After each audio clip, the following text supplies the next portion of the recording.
matters. And the fact that there was bipartisan agreement on all matters of substance, I think, should be very encouraging for those of us who care about the future. And we'll leave this event now. You can see all of it later in our program schedule. The House is gaveling back in. A couple of votes ahead. We take you there live now on C-SPAN. On which the vote incurs objection under Clause 6 of Rule 20. Recorded votes on postponed questions will be taken later. For what purpose does the gentleman from Pennsylvania seek recognition? Madam Speaker, I move to suspend the rules and pass the bill H.R. 3628, the Transportation Reports Elimination Act of 2013. The clerk will report the title of the bill. Union Calendar Number 217, H.R. 3628, a bill to eliminate certain unnecessary reporting requirements and consolidate or modify others and for other purposes. Pursuant to the rule, the gentleman from Pennsylvania, Mr. Schuster, and the gentlewoman from Connecticut, Ms. Esty, each will control 20 minutes. The chair recognizes the gentleman from Pennsylvania. Madam Speaker, I ask unanimous consent that all members may have 5 legislative days in which to revise and extend their remarks and include extraneous materials on H.R. 3628. Without objection, so ordered. Madam Speaker, I yield myself such time as I may consume. The gentleman is recognized. H.R. 3628 eliminates, consolidates, and modifies 27 congressionally mandated reporting requirements of the executive branch agencies that fall within the jurisdiction of the Committee on Transportation and Infrastructure. This bill does not reduce the congressional oversight or affect the agencies. Instead, it rids the agencies of outdated reporting requirements that are no longer utilized or have been replaced by different methods or information collection, this enabling the agencies to concentrate on more pressing aspects of their mission. This legislation also consolidates and modifies certain existing reporting requirements, bringing consistency across law and regulation, eliminating duplicative and wasteful efforts, making technical corrections, and improving the ability of Congress to conduct effective oversight. This legislation makes several reporting requirements digital, resulting in reduced production and delivery costs. It expedites delivery and more useful and interactive formats. Additionally, the reports will now be made publicly available, enhancing transparency. According to the CBO, this legislation could reduce the administrative cost of these agencies. This legislation is a basic, good government, fiscally sound bill that just makes sense. I urge my colleagues to support this bipartisan bill, and I reserve the balance of my time. The gentleman from Pennsylvania reserves, and the gentlelady from Connecticut is recognized. Thank you, Madam Speaker. I yield myself such time as I may consume. The gentlelady is recognized. I rise here today in strong support of H.R. 3628, the Transportation Reports Elimination Act of 2013. The Committee on Transportation and Infrastructure unanimously reported this bill by voice vote last month. The Government Performance and Results Modernization Act of 2010 requires the Office of Management and Budget, the OMB, to publish a list of congressionally mandated plans and reports that it considers outdated or duplicative. On January 8, 2013, OMB published a list of 376 reports that it proposed for elimination or consolidation. The Committee on Transportation and Infrastructure reviewed a list of reports this fall within the committee's jurisdiction and agreed that some of these reports are indeed outdated or duplicative. H.R. 3628 is a bipartisan bill that eliminates, consolidates, and modifies 27 congressionally mandated reports. Madam Speaker, this bill will save taxpayer dollars while improving government efficiency and performance. The bill eliminates several reporting requirements that are outdated or duplicative, freeing up valuable staff resources for the affected agency to perform more important oversight activities. The bill also consolidates and modifies certain existing reporting requirements to create greater consistency across statutes and regulations. Finally, the bill allows several reports to be posted on the agency's website and not formally submitted to Congress, saving time and taxpayer dollars. This process will further save taxpayer dollars by reducing production and delivery of weighty government reports. Additionally, taxpayers will also benefit from information posted in a more timely and interactive format, increasing transparency and ease of use. This is a bipartisan bill for smarter, cheaper, more transparent government. I urge my colleagues to join me in supporting H.R. 3628. and I reserve the balance of my time. The gentlelady from Connecticut reserves the balance of her time, and the gentleman from Pennsylvania is recognized. So thank the Madam Speaker. And again, I appreciate my colleagues' support on this, and as mentioned, this was reported out of the Committee on Transportation and Infrastructure unanimously. But I want to point out just a couple of these reports just to drive home the point of how unnecessary some of these reports are and were, and that's why we were eliminating them. For instance, in the Department of Transportation, the Air Traffic Services Committee report. The Air Traffic Services Committee report has not met for more than 2 years. As such, the annual report has been submitted to Congress, and as such, no report has been submitted to Congress in that time. Additionally, since its recreation in 2003, many other committees and boards have created the report and is no longer needed. That, for instance, is one. The Pipeline Safety Information Grants to Communities annual report sounds important, is important, but we recommended the elimination by OMB. This information is available online, so it's more timely for Americans to be able to get online and review this type of report. Pilot program for innovative financing of air traffic control equipment annual report. The report was required to supplement innovative air traffic control systems being tested 9 years ago. The tests have long since been completed, and therefore there is no report that is required. Again, and the list goes on and on. The standings for aircraft engines to reduce noise levels annual report requires an annual report on the implementation of new technologies to decrease aircraft noise levels. Since then, the FAA has updated noise requirements to meet Stage 4 standards. Therefore, again, this report is no longer required. And again, we go through, and there are 27 in total that we have eliminated. We haven't been quantified as to how much savings, but there certainly is going to be hundreds of thousands, if not millions of dollars saved by eliminating these reports. And as I said, many of these reports you can get online now and see them quickly and efficiently in the most up-to-date reporting. And with that, I reserve the balance of my time. The gentleman from Pennsylvania reserves the balance of his time, and the gentlelady from Connecticut is recognized. And thank you, Madam Speaker. Again, this is one of those all too rare instances where we have bipartisan support, where we can save money, improve efficiency, and have greater transparency and accessibility to taxpayers. I wanted to flag just a couple of other items that illustrate this point. We are going to be taking up the Surface Transportation Bill, a very important bill coming up later this year. Well, we have some of the reports related to that bill have to do with the infrastructure investment need. That report has always come at the wrong time. It's come after we've already looked at the highway transportation bill. So this bill, among other things, aligns the reports to be available and ready for Congress, ready for stakeholders, ready for the public to evaluate at the time we are considering important legislation on behalf of the American people.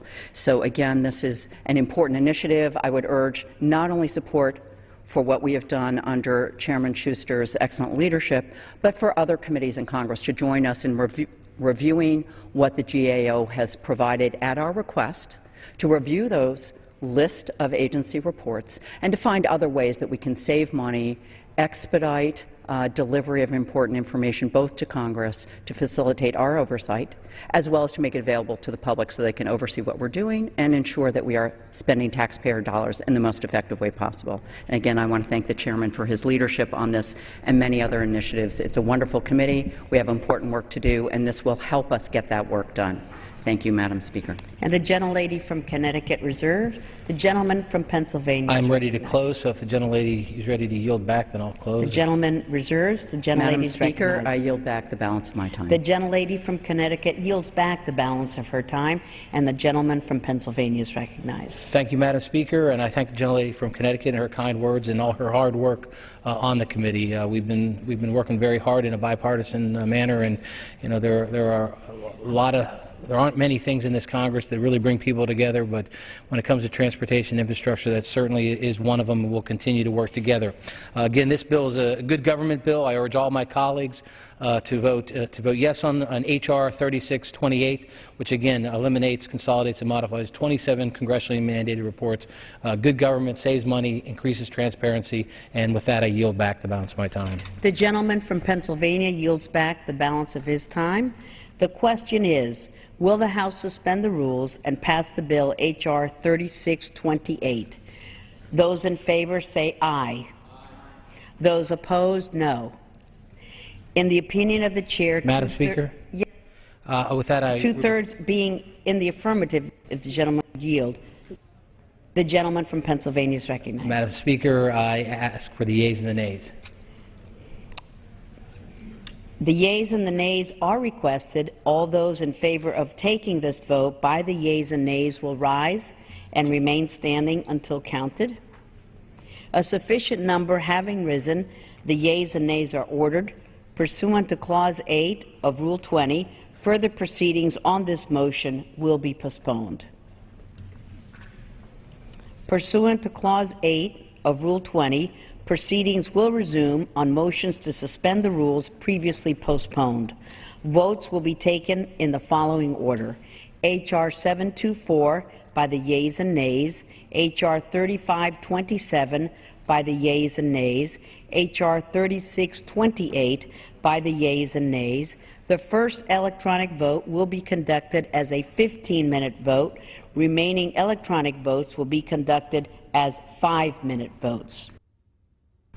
The unfinished business is the vote on the motion of the gentleman from Ohio, Mr. Latta, to suspend the rules and pass H.R. 724, on which the yeas and nays are ordered. The clerk will report the title of the bill. Union Calendar Number 238, H.R. 724, a bill to amend the Clean Air Act to remove the requirement for dealer certification of new light-duty motor vehicles. The question is, will the House suspend the rules and pass the bill? Members will record their votes by electronic device. This is a 15-minute vote. 3 votes on the House floor. This first one on a bill that would eliminate auto dealer emissions certification on light-duty trucks. It's a 15-minute vote. 2 5-minute votes will follow. News in the House today that Democratic Representative Mike McIntyre of North Carolina and Representative Carolyn McCarthy of New York are retiring and won't run for re-election in 2014. Also, the Associated Press says that House aides say that Congressman Trey Radel of Florida, who pleaded guilty to cocaine possession, has apologized to his Republican colleagues. He spoke during this morning's closed-door meeting of House Republicans, the Republican conference meeting. After that meeting, leaders of the conference, the Republican leaders on the House side, came out to speak to reporters about a number of issues. We'll show you their comments and then comments from Democratic leaders following their caucus meeting this morning. Morning, everyone. You know, all during the break, I kept hearing from people that they wanted us to focus on the economy. And if you've all noticed over the last 3 years that the Republicans have had the majority here in the Congress, that has been our focus. Jobs, jobs, jobs, because the American people are still asking the question, where are the jobs? And we've passed dozens of bills here in the House that continue to await action in the Senate that would help improve our economy, get Americans back to work, and help stimulate higher wages for the American people. As we continue our efforts over the course of this year, remember, our focus will continue to be on jobs. Good morning. Welcome back. Now that January 2014 is here, Obamacare has become a reality for all Americans and their families. The House this week is going to be approaching that issue, I think, in a very deliberate and appropriate manner. One of the bills that we have coming to the floor is a bill that demands that the administration offer us real information and transparency about who is signing up on these websites. We need to know, the American people need to know how this is working. Is this going to work, or are these higher deductible, higher premiums only a sign of what is to come in terms of a diminished quality of care and increased cost? We'll also be bringing up a bill that has to do with the security of the website. I know that there have been reports this morning of several attorneys general in America bringing up the issue to Secretary Sebelius unsuccessfully the security of the healthcare.gov website. Unfortunately, their pleas have gone unanswered by the Secretary, and I know that they have appealed directly to the President asking for a meeting to understand what the risks are to their consumers in their states if they go on, talk to these navigators, and offer up their personal information to the website. Now, we're going to pass these bills. I'm hoping that the Senate will take up these bills. Of course, Harry Reid does not have the greatest track record in terms of bringing up House-passed bills. But I would certainly think those of you in the media would think it is a fair question to ask about the accuracy and the thoroughness of the information that the administration provides us on healthcare.gov website. As the Speaker said, we're going to continue to focus on our efforts to create a growing economy. There are over 200 bills sitting in the Senate. Harry Reid can pick up some of those bills. There's some bipartisan bills sitting over there that could help job creation so we don't have to accept the new normal that the Democrats seem to want to accept as far as unemployment and job prospects. Well, good morning and Happy New Year. And as most Americans that go out over the New Year, they put out new resolutions. I'm hopeful in the Senate the new resolution is they'll actually bring up some of the bills that have passed inside the House. It's become a frustration, but as we talk about moving forward, you talk about job creation, you talk about unemployment, many of those have passed inside the House and sitting that can create jobs right inside the Senate. So as we begin a new year, a time to think anew, act anew, work together, the first thing, just bring up a few of the bills and we'll start together.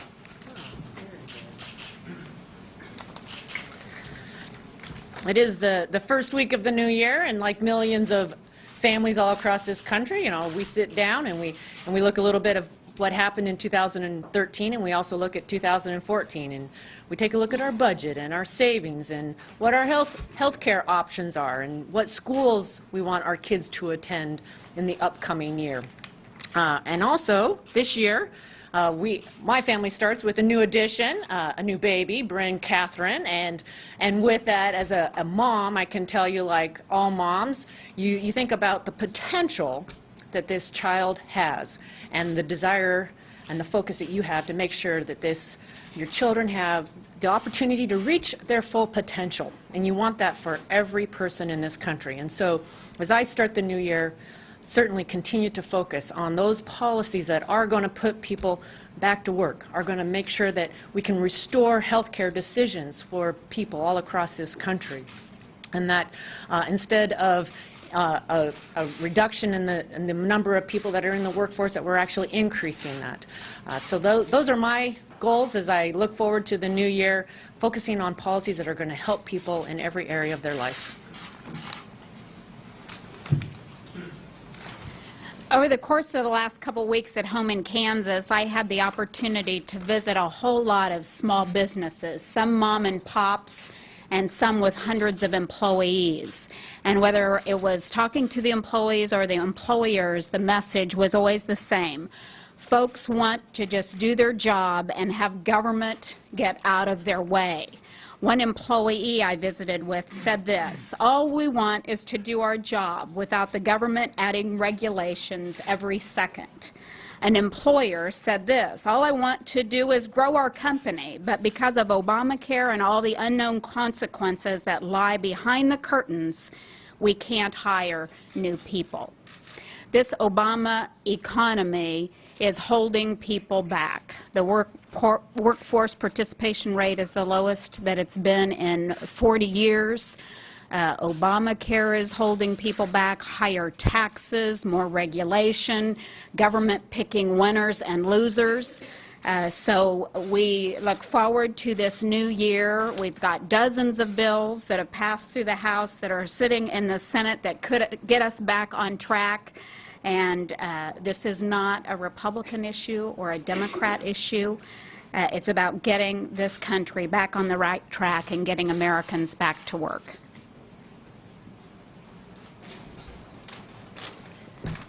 Good morning. I'm Chris Stewart, freshman member from Utah. I know you all are very excited to hear from me today. I know the President and other Democratic leaders would like to create the impression that we are cold-hearted and unfeeling towards the plight of American workers. But I was a small business owner, and I cared for my employees like they were my own family, and I know that many of them are suffering through what has become the slowest economic recovery since the Great Depression. Because the reality is that this President is failing American workers. Here we are 6 years into this current administration, this presidency, and we're still talking about emergency unemployment benefits. If you want to restore hope for the American worker, give them a job.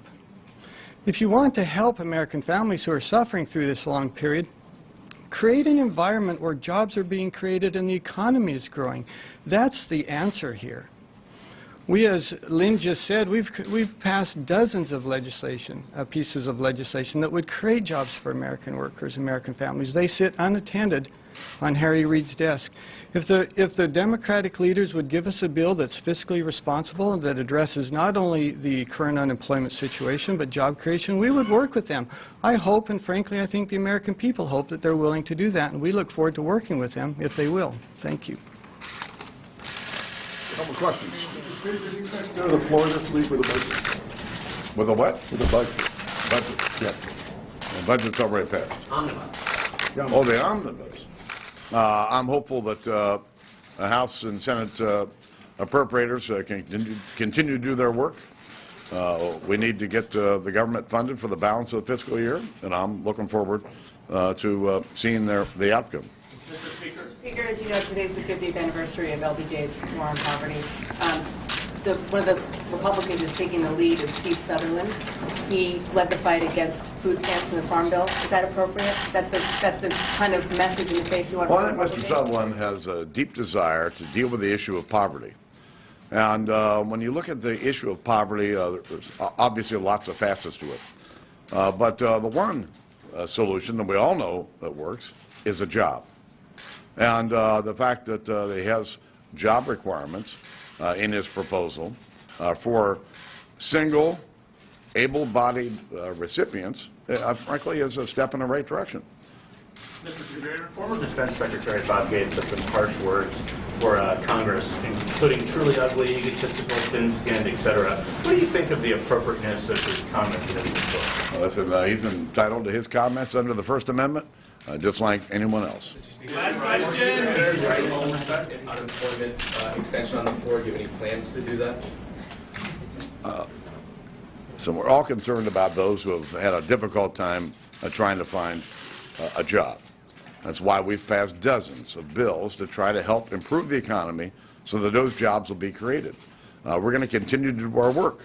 But the Senate ought to be looking at ways to really solve this problem. And that's to help the American people get the jobs that they want. So the answer is no, yes? Let me, if I could just finish, I almost forgot. Listen, when the White House Chief of Staff called me 1 week before the recess and first brought this issue up of extended unemployment benefits, I made clear that we would consider extending emergency unemployment benefits if it was paid for and if there were provisions that we could agree to that would get our economy moving again and put the American people back to work.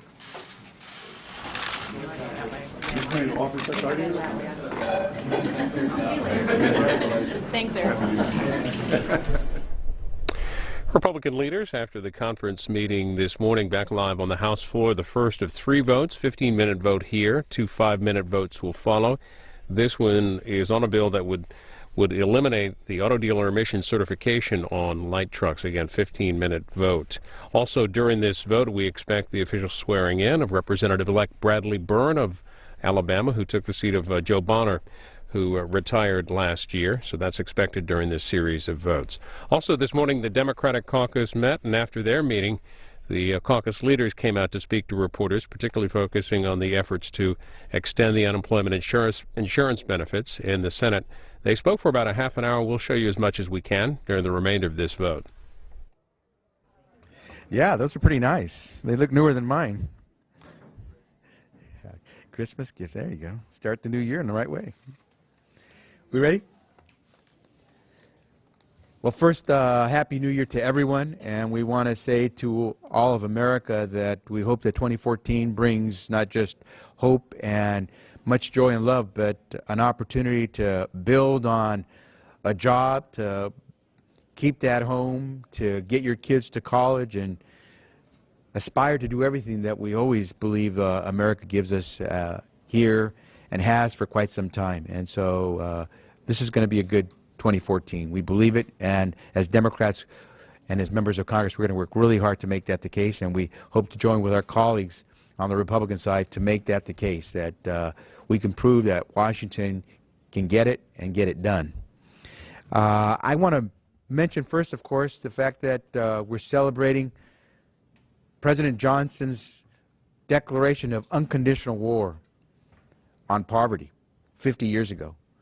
When LBJ said that and used the words unconditional war, I think he made it very clear.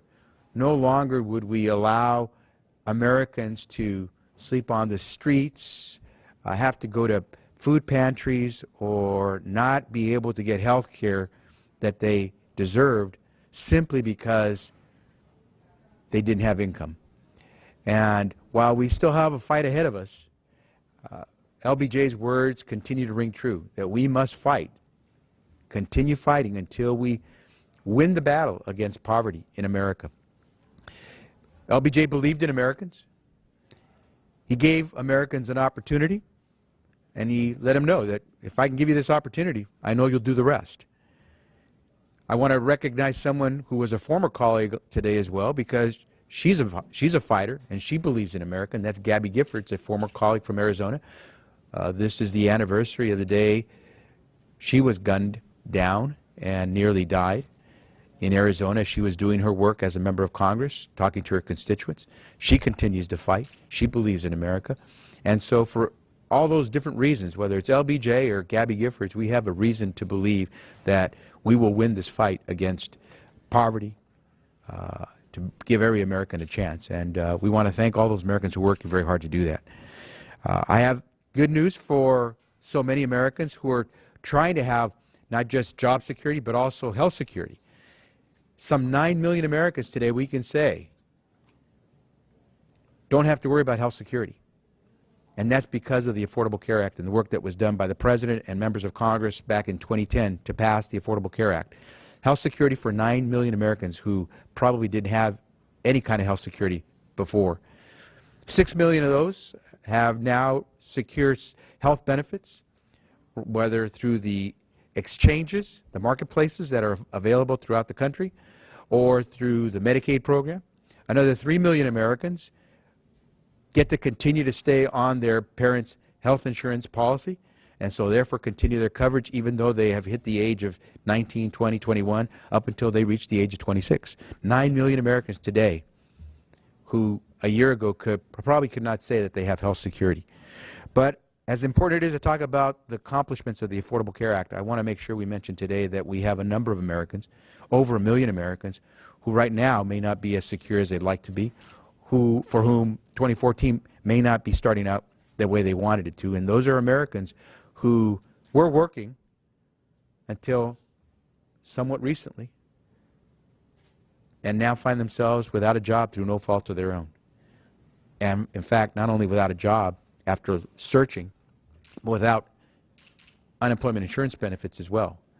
When Congress left in December before the holidays, here in the House, our Republican colleagues refused to let us have a vote that we could put on the floor to extend those unemployment insurance benefits that Americans who worked but now are unemployed paid for when they were working. And so we're here to say that we believe that 2014 should start off by giving those Americans the opportunity that LBJ wanted to give, Gabby Giffords wanted to give to our fellow Americans. That is, to give them a chance to fight for themselves.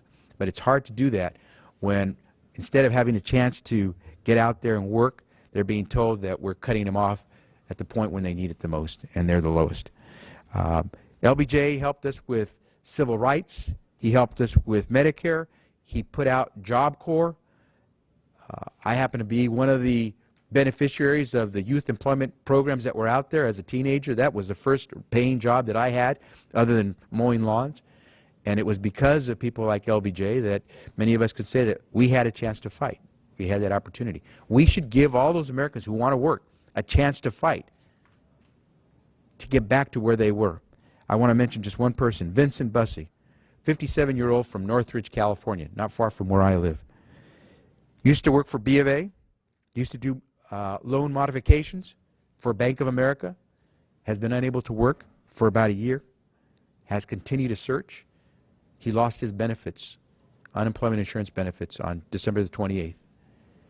Mr. Bussey would like to go back to work.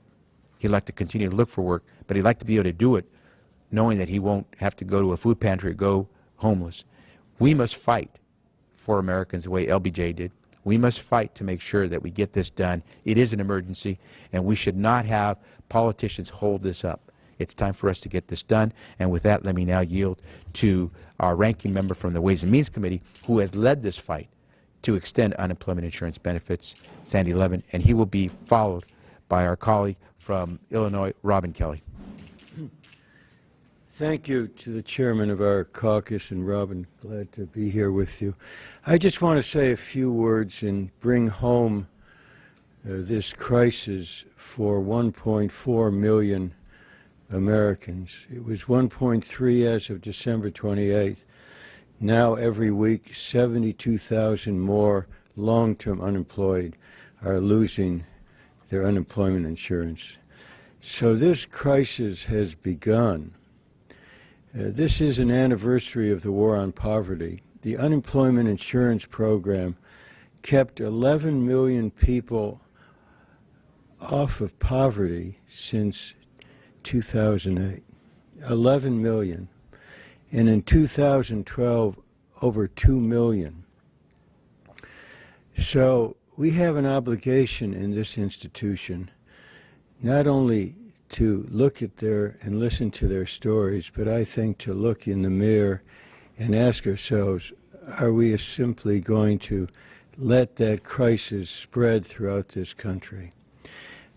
We talked with a lot of people in Michigan during the recess. I want to briefly mention what a few of them said. One from Clinton Township was asked, what do you plan to do? And she said, when her benefits were cut off, pray a lot. We need to answer those prayers. Another person said, I just want to stay alive. I just want to keep a roof over my head.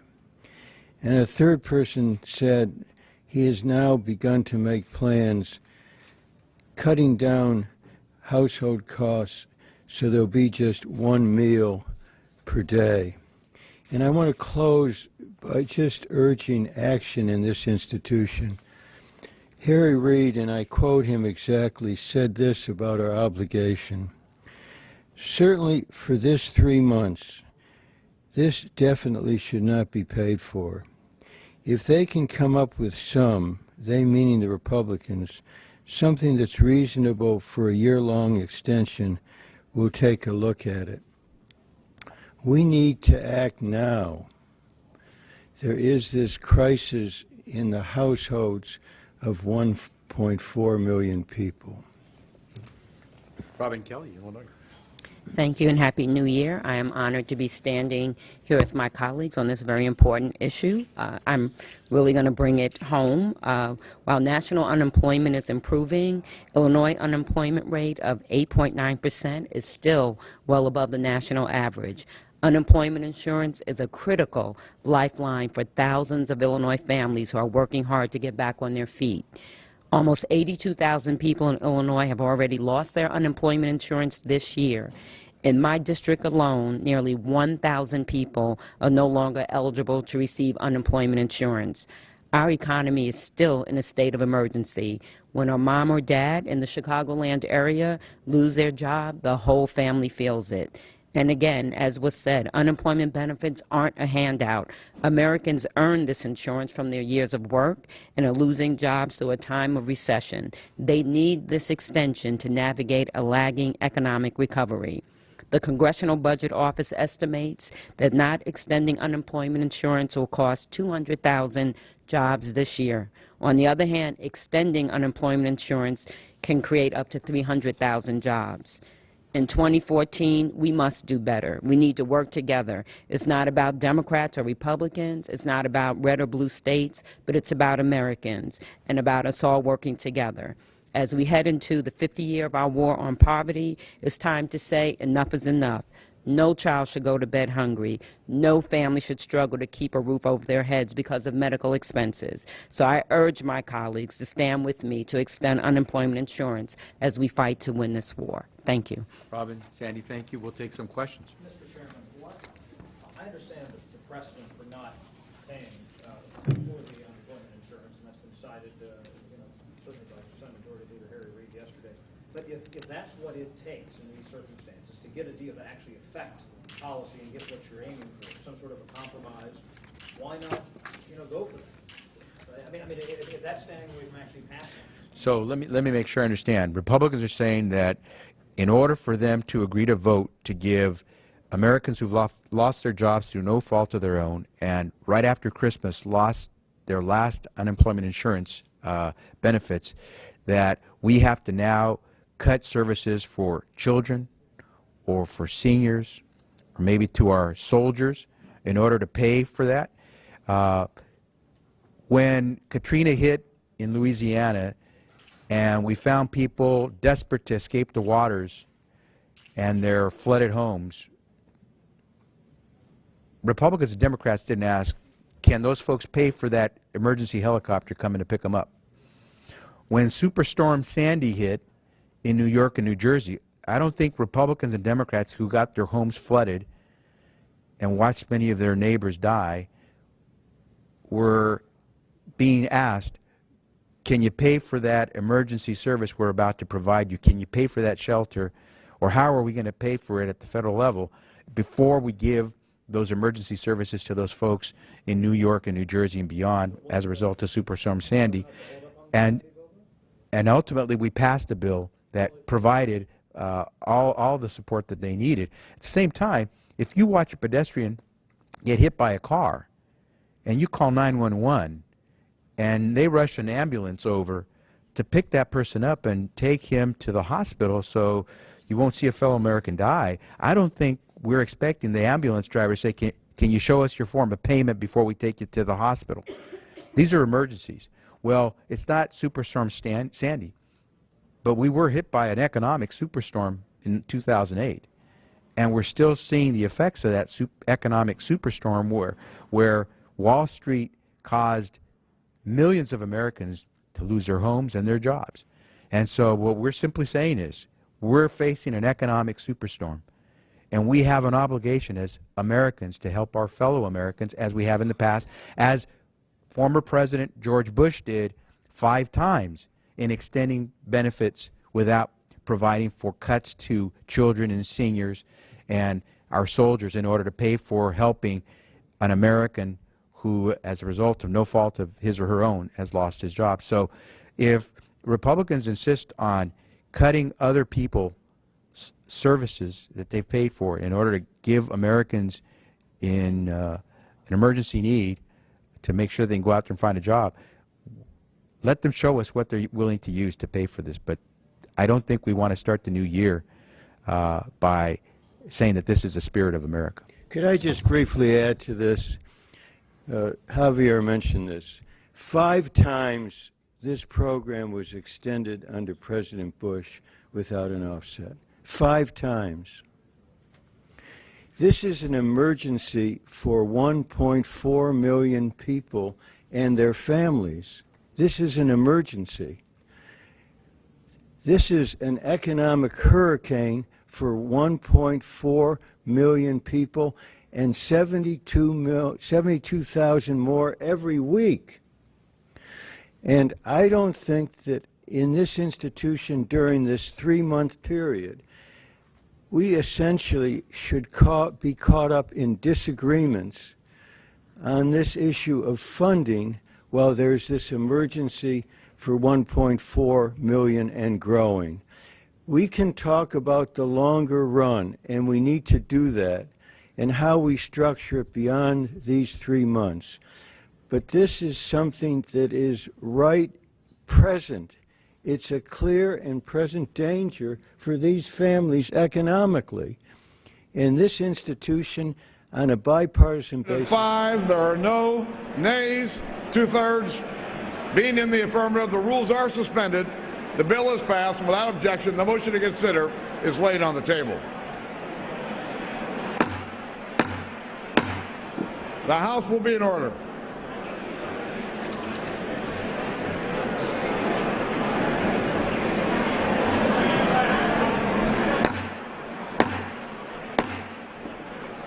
The House will be in order. Members will please take their seats.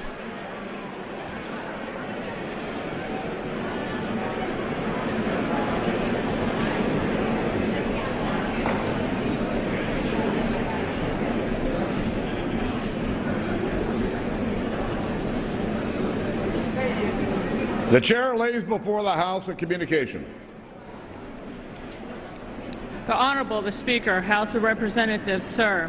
I have the honor to transmit herewith a copy of the certificate of election received from the Honorable Robert Bentley, Governor of Alabama, and the Honorable Jim Bennett, Secretary of State of Alabama, indicating that at the special election held on December 17, 2013, the Honorable Bradley Byrne was duly elected representative in Congress for the 1st Congressional District, State of Alabama. Signed sincerely, Karen L. Haas, Clerk. The House will be in order.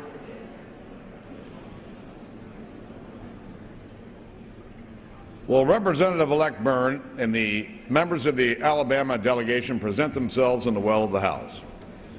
And will all members please rise?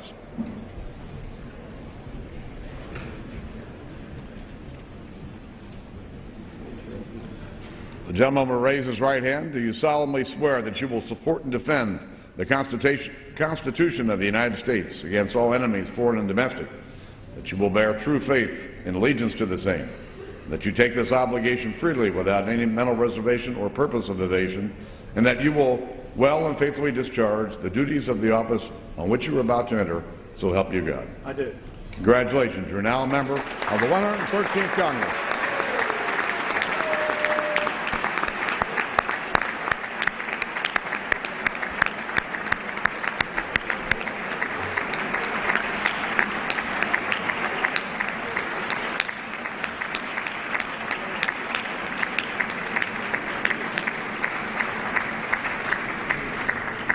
Without objection, the gentleman from Alabama, Mr. Baucus, is recognized for 1 minute.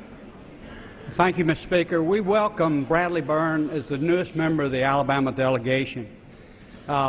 We also welcome his wife, Rebecca, who's in the balcony with his 4 children, Patrick and Colin and Kathleen and Laura.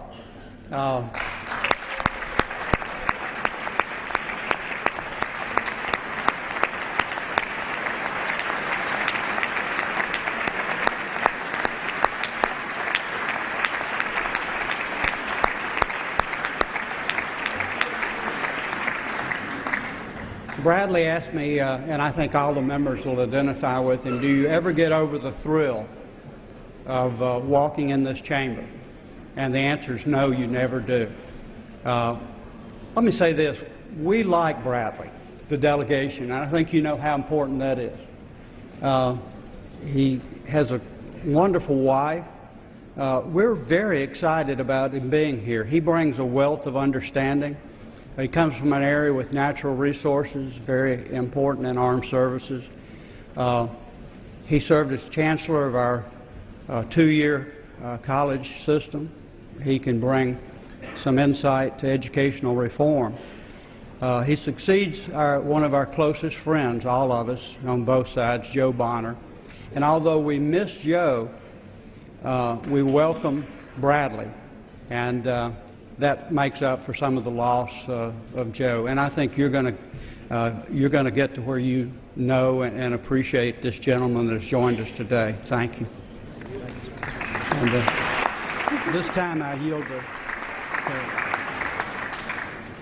Mr. Speaker, I rise today to join my Alabama colleagues in welcoming newly elected Representative Bradley Byrne to the 113th Congress. As a lawyer, former Alabama state senator, and as a former chancellor of Alabama's two-year college system, Bradley has a proven record as a principled servant leader. I know Bradley as a man of strong character who has dedicated his public life to strengthening his community and improving our state. I believe Bradley will ably follow in the tradition of his predecessors, Sonny Callahan and Joe Bonner, in proudly representing Alabama's 1st Congressional District. I look forward to working with you, Bradley, especially on our shared constituents in Clark County. Recently, a local reporter asked the delegation to give Bradley some advice. The best advice that I could give you as you embark upon this special journey is to always put your constituents first. The oath you took today is a very sacred one. You join a body that has awesome responsibility, and that responsibility is neither Republican nor Democrat. The issues that we talk about are for all Americans. I look forward to working with you, and I know that given your record of hard work and your willingness to work across the aisle, that you will be an amazing addition to the Alabama delegation, and I welcome you. Thank you.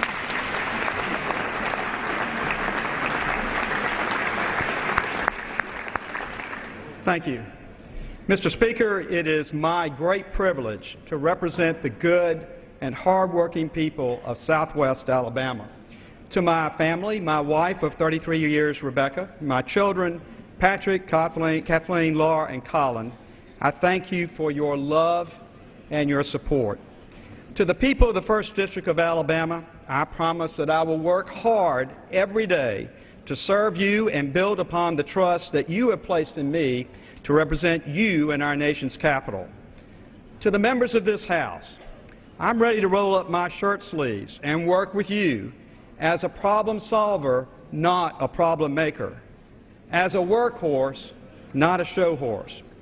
This is a great country, Mr. Speaker, but over the last several years we have failed to live up to that greatness. I come to this House ready to work together with each of you to find solutions that will make this country truly great again.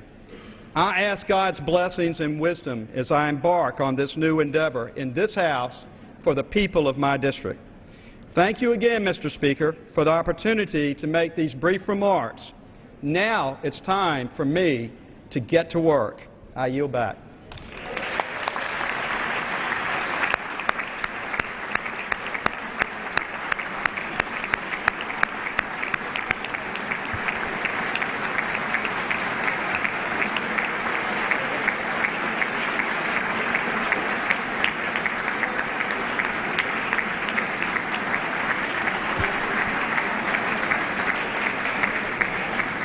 Under Clause 5D of Rule 20, the Chair announces to the House that in light of the administration of the oath of office to the gentleman from Alabama, the whole number of the House is now 433. The unfinished business, without objection, 5-minute voting will continue. The unfinished business is a vote on the motion of the gentleman from Pennsylvania, Mr. Pitts, to suspend the rules and pass H.R. 3527 as amended, on which the ayes and nays are ordered. The clerk will report the title. H.R. 3527, a bill to amend the Public Health Service Act to reauthorize the Poison Center National Toll-Free Number, National Media Campaign and Grant Program, and for other purposes. Question is, will the House suspend the rules and pass the bill as amended? Members will record their vote by electronic device. This is a 5-minute vote.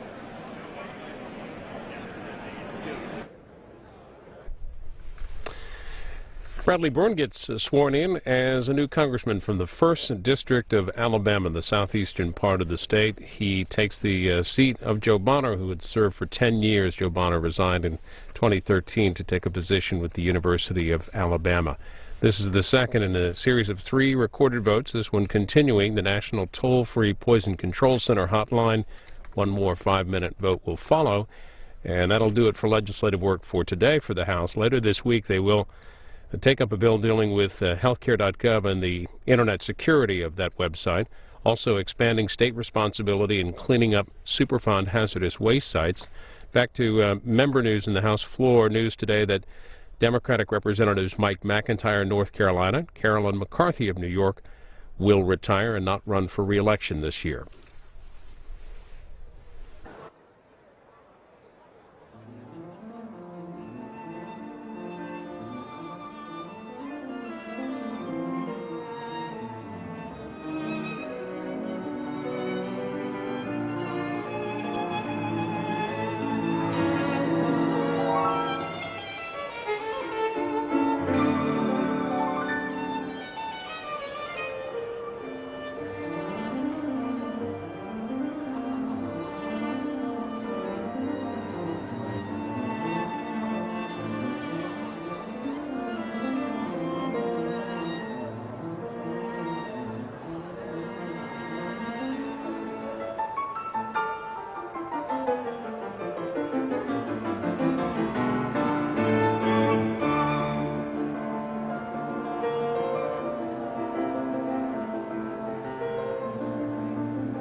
this vote, the yeas are 388, the nays are 18, two-thirds being in the affirmative. The rules are suspended. The bill is passed, and without objection, the motion to reconsider is laid on the table.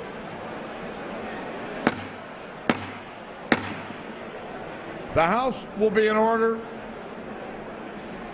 Members will please take their seats.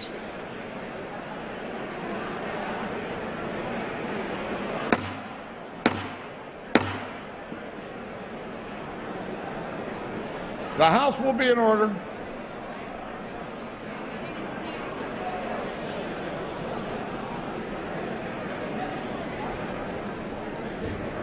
Members will please take a seat.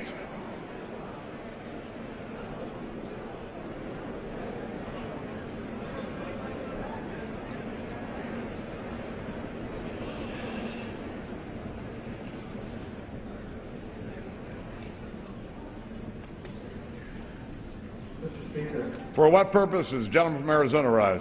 I request 1 minute to speak out of order. Without objection, so ordered. Thank you, Mr. Speaker.